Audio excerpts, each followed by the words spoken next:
नमस्कार।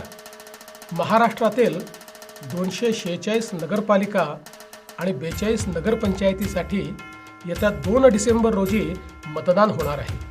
आपल्या नगरपालिका क्षेत्रातून नगराध्यक्ष पदासाठी भाजपाच्या उमेदवार सुनीता संतोष खेतमाळीस रिंगणात आहेत। त्यांना आणि त्यांच्यासोबत भाजपच्या सर्व नगरसेवकांना विक्रमी बहुमताने विजयी करावे असे आवाहन मी आपल्याला करतो। आपल्याला माहितीच आहे, भाजप म्हणजे कमळ आणि कमळाचं चिन्ह म्हणजे विकासाची गुरुकिल्ली।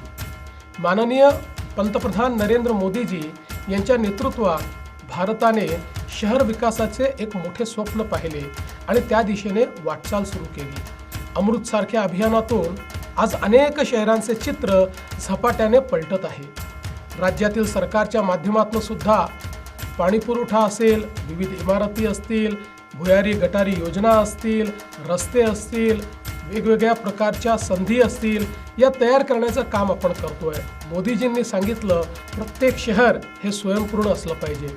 अन्न, वस्त्र, निवारा, शिक्षण, आरोग्य, रोजगार याच्यासोबतच उत्तम उद्यानं तिथे असली पाहिजेत। चांगल्या प्रकारची वाचनालये त्या ठिकाणी असली पाहिजेत।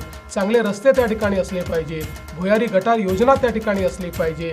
स्वच्छ पिण्याचं पाणी प्रत्येक घरामध्ये।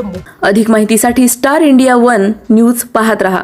चॅनलला सबस्क्राइब करा आणि अशाच अपडेट्ससाठी बेल आयकॉन दाबा।